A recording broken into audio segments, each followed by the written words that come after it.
Hello third year. आज हम एक नया टॉपिक स्टार्ट करने जा रहे हैं, रोजगार व आय का पूर्ण क्लासिकल मॉडल व से का नियम, यानी complete classical model of employment and income and says law. Classical विचारधारा एडम स्मिथ के प्रमुख रचना द वेल्थ ऑफ नेशंस जो 1776 में पब्लिश हुई एवं एल्फ्रेड मार्शल की प्रिंसिपल ऑफ इकोनॉमिक्स जो 1890 में पब्लिश हुई के साथ शुरू हुई।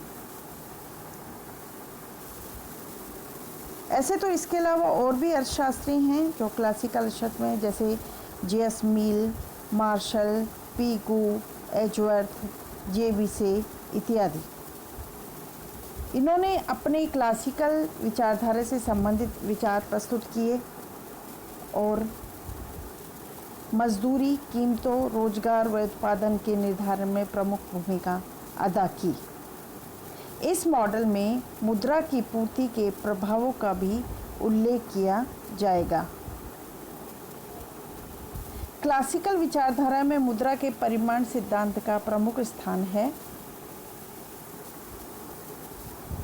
इसमें मुद्रा की पूर्ति के बढ़ने से कीमत स्तर में उसी अनुपात में वृद्धि होती है।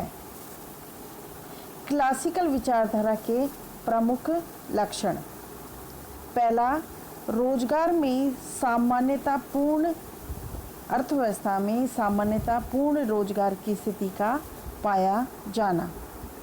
बेरोजगारी की स्थिति अल्पकालीन होती है जो अपने आप दूर हो जाती है। बेरोजगारी की दशा में मजदूरी व कीमतों के कम होने से रोजगार में वृद्धि होती है, जिससे पुनः रोजगार की स्थिति उत्पन्न हो जाती है। अर्थव्यवस्था में ऐच्छिक बेरोजगारी पाई जाती है, भले हो सकती है लेकिन अनैच्छिक बेरोजगारी नहीं होती। यानी ऐच्छिक बेरोजगारी से मतलब ये है कि जो अपनी इच्छा से बेरोजगार हो, लेकिन जो व्यक्ति काम करना चाहता है उसको काम वहाँ पर मिल जाता है। यदि कभी बेरोजगारी हो भी जाती है तो मजदूरी में गिरावट से सभी काम चाहने वालों को घटी हुई मजदूरी पर काम मिल जाता है। मांग की कमी से बेरोजगारी उत्पन्न नहीं होती। लोगों को जबरन बेरोजगारी की दशा का सामना नहीं कर पड़ता। इस प्रकार क्लासिकल विचारधारा में मांग की कमी को बेरोजगारी का कारण नहीं माना गया है। दूसरा लक्षण है, क्लासिकल अर्थशास्त्रियों ने अपने विश्लेषण में मान लिया है कि सभी उद्योगों में पूर्ण प्रतिस्पर्धा पाई जाती है। प्रत्येक उद्योग पूंजी व भूमि की स्थिर मात्राओं के साथ श्रम का उपयोग करके अंतिम वस्तु का निर्धारण करता है। प्रतिस्पर्धा को सीमित करने के लिए मजदूर संघ नहीं होते। फर्मों, उद्योगों, विभिन्न स्थानों के बीच श्रम की पर्याप्त गतिशीलता होती है और श्रमिकों व फर्मों की संपूर्ण सूचना स्वतंत्रतापूर्वक, शीघ्रतापूर्वक प्राप्त होती रहती है, जिससे मजदूरी में समानता पाई जाती है। तीसरी लक्षण है कि क्लासिकल मॉडल में वास्तविक मात्राओं जैसे वास्तविक राष्ट्रीय आय, वास्तविक मजदूरी की दर, वास्तविक ब्याज की दर आदि तथा मौद्रिक राशि जैसे कीमत स्तर, मौद्रिक मजदूरी की दर आदि में अंतर किया गया है। इनको निर्धारित करने वाले तत्व अलग अलग होते हैं। वास्तविक मात्राएं वास्तविक शक्ति से निर्धारित होती हैं, जैसे वास्तविक राष्ट्रीय आय पर तकनीकी उत्पादकता, श्रम की मांग पूर्ति आदि का प्रभाव पड़ता है।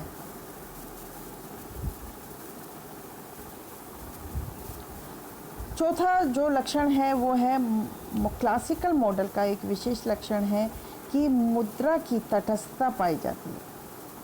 इसका अर्थ है कि वास्तविक चल राशि जैसे उत्पत्ति की मात्रा, रोजगार की मात्रा, मुद्रा की पूर्ति के परिवर्तन प्रभावित नहीं होती।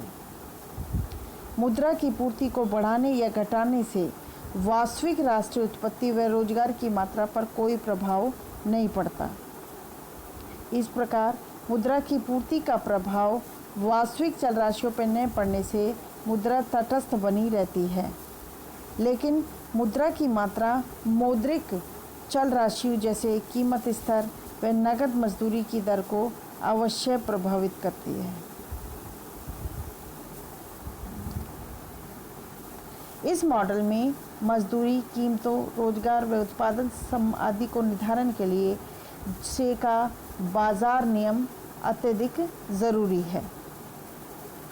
से का बाजार नियम प्रोफेसर JB से ने दिया, जो 1762 से 1832 में था।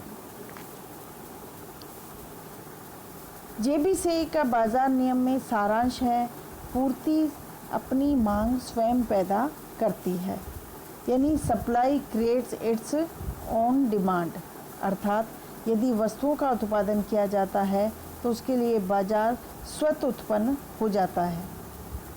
इसको वस्तु विनिमय प्रणाली में समझना बहुत आसान है, हालांकि मुद्रा प्रणाली में भी देखा जा सकता है। लोग बाग काम इसलिए करते हैं कि बदले में आवश्यक वस्तुएं सेवाएं प्राप्त करके संतोष प्राप्त कर सकें। समाज में श्रम विभाजन व विनिमय की प्रणाली पाई जाती है। लोग अपनी योग्यता के अनुसार वस्तुओं का उत्पादन करके अपनी अतिरिक्त वस्तुओं के बदले दूसरी उत्पादकों को वस्तुएं प्राप्त करते हैं। इसलिए किसी एक व्यक्ति के उत्पादन से तुरंत दूसरे व्यक्ति समूह के व्यक्तियों की मांग उत्पन्न हो जाती है और यह मांग प्रत्येक व्यक्तियों के द्वारा उत्पन्न अतिरिक्त वस्तु के मूल्य के बराबर होती है। अतः प्रत्येक व्यक्ति का अतिरिक्त उत्पादन या उसके द्वारा की जाने वाली वस्तु की पूर्ति अन्य वस्तुओं के लिए मांग बन जाती है। इस प्रकार समाज में एक तरह से कुल मांग कुल पूर्ति के बराबर हो जाती है। से JB से के नियम के अनुसार यदि उत्पत्ति बढ़ती है तो उसी के अनुरूप आमदनी व व्यय में भी वृद्धि होती है, जिससे आमदनी सदैव पूर्ण रोजगार की स्थिति बनी रहती है। यदि कभी पूर्ण रोजगार से कम की स्थिति हो भी जाती है तो अतिरिक्त उत्पादन होने लग जाता है, जिससे पूर्ण रोजगार की अवस्था आ जाती है।